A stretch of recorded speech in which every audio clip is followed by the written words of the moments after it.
Hey guys, I just want to bring up an opportunity for resource investors. If you want to rub elbows with the big wigs and talk to companies directly that are handpicked by Rick Rule, well, you got to be in Boca Raton from July 7th to 11th for the Rick Rule Symposium. The event has become a premier event in the mining space, and they're going to have some pretty big speakers like Robert Friedland, Sean Rusin, and the great Rick Rule. And also, we're going to be there. You can meet the deep dive team in person. So if you're interested in rubbing elbow with some of the biggest heavy hitters in junior mining, check out the link below. Good afternoon, everyone. Today I'm chatting with newsletter writer and investor John Feneck. In this interview, we discuss John's process for evaluating management, what might save the Canadian junior markets, and we get into John's outlook for gold and silver and copper. All right, everybody, enjoy the interview. John, thanks so much for joining us today. Thank you, Steve. Nice to be here. So gold's had a pretty good, we'll say 3 to 6 months. I know we're maybe not quite hitting highs as we speak, but for the most part, it's been pretty strong, say last couple quarters. Largely this move has been thanks to central bank buying, with China driving the charge, which they seem to have paused a little bit in May. What's your read right now on what's happening in the gold market? Yeah, we saw on June 7th, not only the news about China, breaking that 18-month consecutive streak of buying, but we also saw a non-farm payrolls read that was hot on the headline number. When you dig into it, I don't think it was very hot, because when you look at, full-time jobs, May over May, over a year, they're literally flat. So, I mean, we're not growing jobs like the current U.S. administration would like us to believe. But the headline number is the headline number, and you have to respect that. So, Steve, we have a real-time service, email service that we send out to clients on macro things like non-farm or CPI. And we said that it was going to be a pretty brutal day 2 minutes after the release, just because when you beat by almost 100,000 jobs, people start freaking out in our sector, and you saw that feed on itself. How important is the macro when you're investing in junior mining? I mean, like, there's so much risk with the individuals you're betting on that they're going to take your money and actually put it towards the project and not in their genes on, flying business class around the world and going to events where they're not actually doing anything productive. The list goes on. The project itself is really important, that you're investing in projects that actually have a hope. Right. Now in the background, you obviously want a macro environment that's going to make capital flow in and make it easier for the company to actually be successful should they move the project forward. How much attention do you pay to the macro?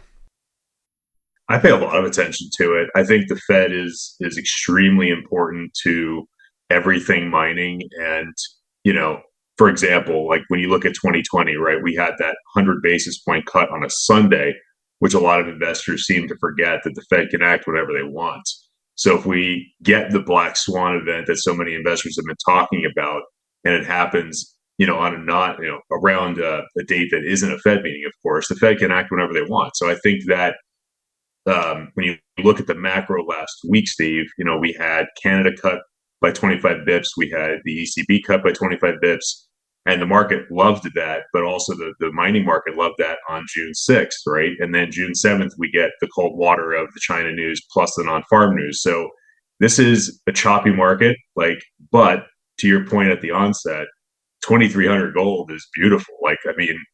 I honestly thought my target was 2,500 for the year. So the fact that we're at 2,300 already is very bullish without any type of black swan event. What do you think it tells us when we look at central banks like in Canada right now? We're cutting rates. We're still well above the benchmark inflation rate. They were certainly, I think most people would agree that they were slow to increase rates as we saw inflation begin to rear its head until it got pretty nasty. That's when they finally started, and they started slow, and then it was eventually got really aggressive. And then we're seeing them cut here. When we're still not at that target rate. We're seeing federal governments, like here in Canada, really run with big deficits and increased taxes. In the case of the Liberals here in Canada, just announced large capital gains increases, capital gains tax increases. Mhm. What do you think it says right now about the state of economics when we look at the Western world and we sort of see governments overreaching more and more, spending more and more? In the US, they're basically running large deficits at full employment. Do you think that we're sort of reaching the end point of this current economic paradigm? So to clarify, when you say the end of the economic paradigm, are you saying like we're going to see a change? The monetary system as we currently know it, where governments basically are allowed to just spend as much as they want. We've got here in Gotcha. Canada, food banks are rammed with people. Everybody is complaining about inflation. It's impossible for young people to get a job and afford to not live with their parents. And Yeah. again, we just keep increasing taxes at a time where affordability is getting harder and harder for everyday Canadians. And I assume that there's a lot of parallels in the US. Do you think that we're at a point here where something's going to have to break over the next few years if we continue down this path?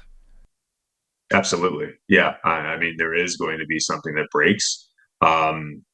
It's not sustainable, right? When you look at credit card debt here in the US, being a US citizen, it's near or at an all-time high given April, May, June, whatever month you want to choose in 2024, right?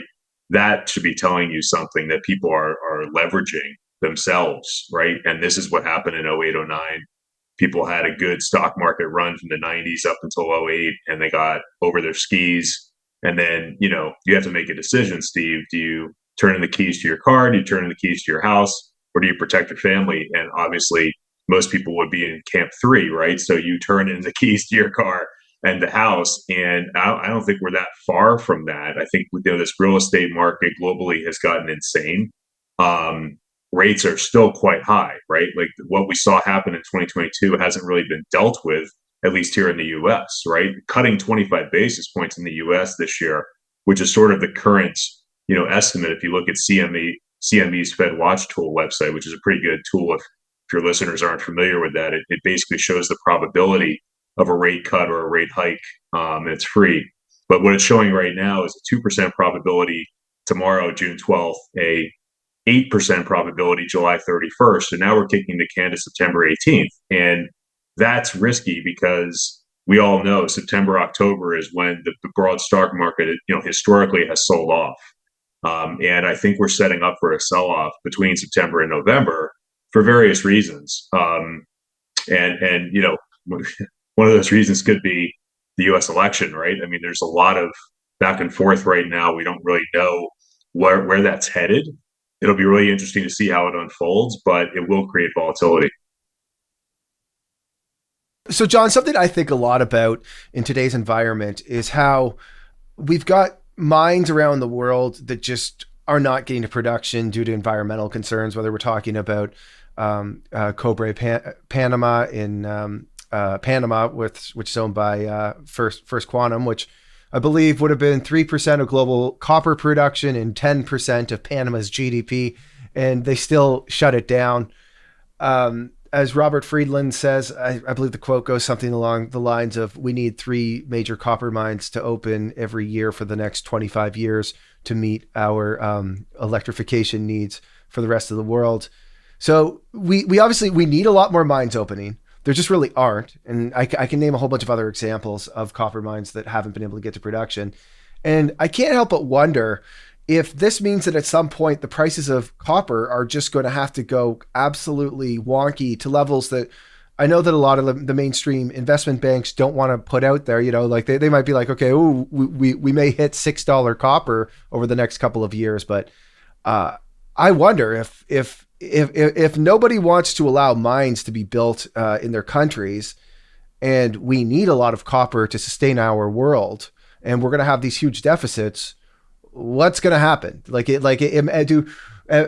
I sound like somebody who's just got tinfoil on his head saying $15 copper is a possibility over the next 5 to 10 years? Or do you think that there's a chance that we could see the copper market really kind of show some extreme volatility and really open up. Well, I think you bring up some great points on the copper market. When you started talking about, First Quantum and Franco-Nevada's ownership in that, right? That took investors by surprise. Go look at the FNV chart, Franco-Nevada's chart, and look at the volatility that saw based on them having an overweight in that area, right? No one's investing in Panama again for years. When you look at the globe, you don't turn on light switches and turn on copper mines. And Friedland knows this. That's why he's making a comment like that, right? Like it's obvious that we're behind the eight ball. So to your point, we don't make predictions 5 years, 10 years out. I don't know how anyone does that. I can't see past a year most of the time. So we kind of keep things to 6 or 12-month predictions. But just looking at where the big money is talking, Steve, it's Goldman Sachs 10 months ago saying we're going to have significantly higher copper prices, like 15 to 18,000 a metric ton by the end of 2025. Morgan Stanley this year has echoed that. These are two of the 5 largest shops globally, right? So like if that's what's being said, I tell investors, I spoke at Beaver Creek last year. I was the first speaker at the Energy Transition Day. And I said, this is something you need to pay attention to. Copper is down for the year. This is a buy copper here, buy copper stocks. And that was a great call because copper has had a really nice year, a 12-month run, a 9-month run since then. So we're overweight copper juniors. We're overweight copper seniors. We spend a lot of time in the copper space, but mostly on the equity side.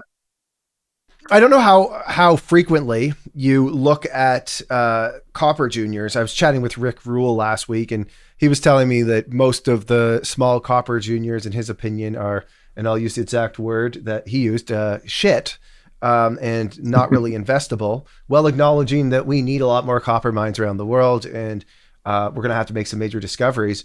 Do you think that these sort of lower grade, maybe we talk about some of the porphyries or some of the lower grade copper projects that maybe at first glance aren't really that exciting, but there's additional room for exploration, are copper names that retail investors should be looking at going into what feels like a copper bull market? Or do you think that you're better off placing your bets with some very early grassroots exploration companies that are sort of thinking a little bit more outside the box? For us, it's kind of, we don't allocate like X percent to explorers, X to developers, and X to producers, right? But I think the producers are getting love, much like some of the gold producers are getting love. If you look at GDX, right, being the biggest ETF in gold, you can see some of the components of GDX doing quite well, like Agnico AEM, right, in this rally. If you look at COPX, which is the largest copper equity ETF, look at a component like Freeport FCX, and it's doing quite well, right? So there are names that are participating in this rally. As value managers, we're more interested in finding the stuff that hasn't moved yet. So we are heavily looking at explorers and developers. I mean, look, I echo Rick's comments. Many juniors are never going to make it to production. Forget that. I mean, they're not going to make it. Some of them aren't going to make it at all. So you have to really, our first screen is management. And we spend a lot of time on the phone talking to directly to CEOs, asking them difficult questions, because we want to be able to share that with our followers and our subs. And then we will also interview them on my YouTube channel or through a webinar or whatever, because we want to get that information to the public, Steve. A lot of people don't have the time to call CEOs. Many of them are too busy to, return those calls. So there's kind of a gap there that we've been filling since 2008 with trying to be an intermediary between the investing public and the C-suite. What's your process like with management? Are you mostly looking for people that have previous track records of success? Do you guys take shots on new groups that you get a good vibe from? How do you guys go? Because early on, John, in myself and Jay from the Deep Dive investing in a lot of these resource companies, we learned some pretty nasty lessons where it sort of felt like we'd write checks into some of these companies and then, a year passes, they're out of money and nothing really happened with the project. They've got no new marketing materials that would have came from real exploration. There's no drilling. And it's just sort of like, well, what happened? Where'd all the money go? And it feels like this is a real problem in junior mining, that And it could just be that we just trust bad people. But that's happened on a bunch of the names that we've been in, and not just junior mining, just junior stocks in general. Do you typically try to look at these companies and say, if I'm going to make a private investment in you, I want security so that I can make you hurt if you guys try to do anything? Is it just sort of a trust thing where you just have to trust that they're going to do the right thing? How do you guys avoid these sort of bad scenarios where you get burned by management who seemingly just blows through all the money? Yeah, it's a great question. I think for us, it boils down to cash in the bank and what are your plans to raise to, do something non-dilutive with the share structure, or if you are going to have to dilute, which is normal, how are you planning to do that over 12 to 24 months so we don't get crushed as existing shareholders, right? So like we're very concerned with the cap structure and a lot of the names we look at. To give you an example, to answer your question, I should say, one of the other things we look for is people that had success previously. We think that's big because if you've been in the mining business 25 years, you've seen cycles. Someone like Mike Williams at Aftermath Silver, sold Underworld to KGC, which is Kinross, for 129 million after he put about 29 million in. So, netted 100 million bucks. That's not bad, right? Like I'm not looking for 10x returns. I'm looking for, singles and doubles. And that's more than a single and double, in my opinion. So we've bought Aftermath Silver as a result of that success at Underworld. First Tellurium, which is a really small little, critical mineral stock, is run by Ty Doherty, who built a company with about $5 million and sold it to someone for 175 million. So, it took him 10 years. Yeah. But that's the kind of person that I want running the company, who says to people consistently, no, thanks, I don't want your money. That's huge because he's keeping the share structure intact for me, right? So like those are the kind of questions that I want to hear CEOs or actions I want to see from CEOs, is not just taking money to take money, but doing it in a fashion that isn't going to dilute us into the ground. We often hear people say that the Canadian junior markets are broken. Do you buy into that rhetoric, or do you think that is it's just a function of interest rates and it'll come back as monetary policy eases up? That's a really difficult question to answer in a short way. I presented with Terry Lynch. You may know Terry from Power Nickel. Yep. Love Terry. We presented together in DC at the Energy Transition Conference, April 30th. It's live on precioussummit.com if anyone wants to check it out. But we spent 40 minutes on this, and he has an organization near and dear to his heart called Save Canadian Mining. And I've been an advocate for that site for about a year plus now, just telling my clients and telling CEOs, we need to take action as a group, as opposed to one CEO going to a regulator or one CEO going to this guy. Like, it's never going to work. You have to go as a group, meaning like 100 plus entities going to regulators and politicians and saying, hey, we're calling you out on this short selling, this naked short selling. We can see it's happening. Smart guys like myself and yourself can look at level 2 quotes and see action that the average client can't see, right? It's predatory. So we have to be doing something more about this. I don't know what that answer is, as I sit here, but I do know that if we collectively get together as a group of investors and or CEOs and interested parties, we can make a difference. It's that small. It's a small enough sector that we can make a difference. If this was technology, I'd say we didn't have a chance. I feel like look, I don't have some sort of crystal ball. I've never worked on an institutional trade desk for somebody like Canaccord or 8 Capital or whatever. But I feel like what would really solve a lot of problems would be if there was a mechanism outside of an ATM that, which is an at the market offering, where it would be more easily accessible for retail investors to invest in private placements, where you don't have to be an accredited investor, and it's linked to the discount brokerage accounts, where if you decide like, hey, you know what, I like this company, I want to support them, I'll throw $10,000 into this private placement and get my warrant. You don't have to fill out 50 pages of subdocs. It's just a very easy process. But right now I kind of view it like, when it comes to raising money, you've got the insiders can sell stock into the market and then go back in the private placement. I'm telling you right now, the message boards will light up with everyone saying, well, what did they know? It's insider trading. Whenever you see insiders sell, it's terrible. It's not something that's very easy for a management team to just execute, right? And then you got the ATM, which is signaling the market that if you buy shares, these are just automatically going on the company's treasury, and it's not going to make the stock go up, which retail investors tend to not like. And then the third option is you got all these hedge funds out there, and there's, I don't know, dozens of them, where they will short the stock and then try to cover on a private placement, creating a bit of a spread and getting themselves a warrant, which they may be able to use as downside protection risk to short the stock in the future and get in on another financing. And like, to me, we have to find a better system for allowing retail investors to avoid those options, because the hedge fund that's just doing the conventional hedging and shorting the stock to cover on the private placement, though technically not legal, from what I hear happens all the time with various funds, is the option that's the easiest for management to choose, because they don't have to deal with the ridicule of having to file insider selling reports, and they don't have to worry about this ATM that's hanging over the company. It's just sort of, we do the private placement, it's over with. Yeah, a hedge fund makes a bit of a spread on it, and yeah, they get a warrant, but we can just sort of get it all done with in one news release. And from my viewpoint, John, and I'm not sure what your view on it is, we need to have a better mechanism for companies to raise money than how we've currently set it up.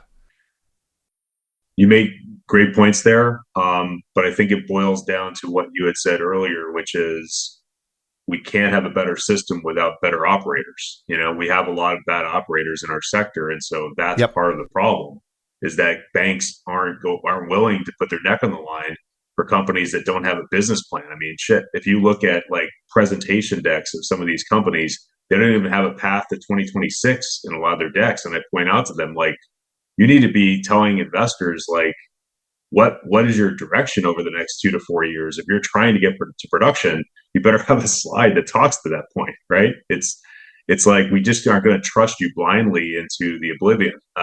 So I don't know. There's really no easy fix to what you're proposing, but I think that it's valid, and I think higher prices will be somewhat of a panacea for that. I'll give you an example. SilverX launched an offering in March of this year, right after PDAC. I forget. I think it was like a $2 million Canadian raise, and they struggled a little bit through March because silver hadn't exploded yet. But then they brought in $2.5 million in the last 2 days of the offering and upsized it to $5 million. Right, so like, that's telling you that someone stepped up as silver was ascending and said, okay, this is a great deal. Like, we're not seeing that action in 2023 hardly at all. So that's a positive. So what are the names that you're really excited about right now? If you are willing to sort of put your neck on the line a little bit and talk about some of the individual names that you're really excited about. I feel like I haven't had a name that I'm really all that excited about in a long time. Maybe you can sell me on something. What are the names to get you out of bed in the morning?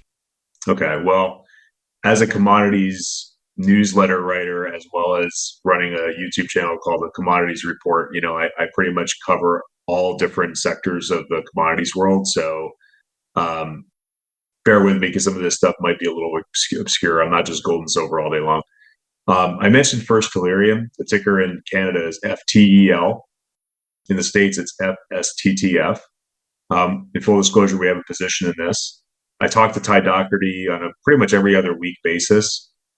He's had great news flow. And by that, I mean, if you look at last week's news here in June, they got $29 million US from an entity I've never even heard of before, that over 3 years is going to give them this $29 million. And they didn't dilute shareholders in doing that. Then they followed it up with a press release, because it was kind of worded in such a way that it was a JV, right? So you're thinking a 50-50 split. But then they clarified that, I think 2 days ago, and said we're actually only giving them 15% for that $29 million. Now, when you look at the market cap of this company, the day that was announced, we were at $5.7 million US market cap. So a small little company for sure, getting a huge package from a real entity. That's always a buy catalyst for me, because the analysts are going to start wanting to get coverage all of a sudden. you know that the banksters are kind of circling for a deal. And I think that tellurium is an interesting metal in that it is 65% produced in China, and it is a critical component in solar panels, which has been a slow grower but very consistent grower in terms of revenue. So that's something that's interesting. But they also have two properties, one in Canada, one in Colorado, good jurisdictions, and as I mentioned earlier, Thai has a history of success in selling companies at much higher prices. When I'm pivoting to something like copper, I look at VR Resources right now as really undervalued. It's run by a PhD in Mike Gunning. By the way, the ticker's VRRCF in the States. Stock's at 5.5 cents US. It was at 12 cents US like less than a month ago. They basically produced one hole at New Boston in Nevada, and it wasn't what the market was looking for. So yeah, you're going to get a haircut, but a 60% haircut, like, it's just ridiculous. I mean, this is why I love junior mining, because you can find anomalies like this that, yeah, they just sold, their rare earth project for 3.6 million. That cashed them up. They did a little bridge financing, so they've got enough cash to drill Nevada now. And as you and I both know, it's tough drilling Nevada. It's a high cost of drilling, and it's a large land package, so there's risk. But Gunning being a PhD and his Geo being a Harvard grad, like, these guys are smart people, and I think you could be surprised by some of the next holes they have over the course of the year. So we're willing to take a flyer on something like that. So, John, if our viewers want more commentary from yourself, where can they go to? Yeah, I have a website called fenneckconsulting.com. I post my performance there quarterly, like any type of entity would, Steve. Very transparent. We had a rough 2022 and 2023, like most people in the sector. We're having a bang up second quarter, so I'm very excited to post those results after June 30. But we're a bull market manager. If you look at our numbers, we outperform GDX and J heavily in bull markets, and we have consistently done that. I started this track record in 2016 when I was working at Sprott. So I built this track record right alongside my work there. And we feel like, we're going to have a really, really good year this year, because we felt like March has changed, for a lot of retail clients. I feel like I have a pretty good finger on the pulse. I'm on the phone a lot with clients, and something just changed when silver was able to break 26, and then it moved to 30 real quick. And I would argue that silver bugs are more rabid than gold bugs. And so that gold to silver ratio, declining from 90 to, say, mid 70s recently, was very bullish. And I think we're off to the races this year, albeit, not a straight line up. So yeah, they can go to fenneckconsulting.com, look at subscriptions. You can see we do offer, the newsletter as an entry level. We do webinars. I team up with guys like Don Durrett in the industry that, I think bring a lot of value when we talk technical analysis and stuff like that. So there's a number of different things you can look at there. One last sort of thought I just kind of want to leave you with, or question, is when I look at the Canadian junior markets, it always seems like there's a different flavor of we won't say the week, but of a season, which can last for however long, we'll say. And certainly uranium was the hot thing there for like maybe a year and a half. But lately, the conversations we've been having, I feel like the capital, the junior risk capital, is starting to look at silver. A lot of these silver companies had all-in sustaining costs of, $21 to $24. We interviewed James Anderson from Guanajuato Silver recently, and it's funny because we interviewed him back in the fall, and with $18 silver, the poor guy just was beside himself. He was very transparent with us, answered the questions, but the company was going to have a really hard time existing at $18 silver. And then we talked to him, 9 months later, and silver is now trading above $30. And it's like a different person, because the company's now printing cash with every ounce of silver that they produce. And the debt problems they had are slowly going away because people want to write checks into the company. And I'm noticing that trend. It seems like silver's the new hot star, or the new hot sector that's got capital flowing into it. Are you seeing that a bit? Yeah. So we had mentioned SilverX earlier, AGXPF, raising 5 million in a questionable month in March, where we were just getting started on the rally. GSVRF, with the stock you're talking about, Guanajuato, is something we own. And James and Jose represent the kind of people I'm talking about, right? Like they're always transparent. They're always telling me the truth. They're just the kind of people you can get behind in terms of investing, in my opinion. Guanajuato, we had a dinner with them 5 weeks ago, and the stock was at 13 cents US. And I went back to my followers after that, and I said, this is just ridiculously cheap. If you believe in silver as a cent, this thing is just getting crushed here after an offering, and you got to buy it here. And now we're at 21. I think if the stock has a lot more upside than here, because when you're looking at doing 1 million ounces a quarter, which is what they're kind of averaging right now. When I asked him on my interview probably about 2 weeks ago, what's the likelihood of 5 million ounces instead of 4 million ounces, he said very, very good. So, conservatively 5 million ounces instead of 4, but I think they can get to 5 to 6 here, which would mean, a stock price that's much, much higher than 21. Yeah, I agree. Well, John, thanks very much for doing this. I appreciate your time. Hopefully you'll come back on in the future as we continue to see some developments in the junior markets. I love getting to hear stories like yours, guys who are doing it the right way out there, trying to help raise money for the sector. And I appreciate you taking the time to do this. I appreciate it so much. Thank you, Steve.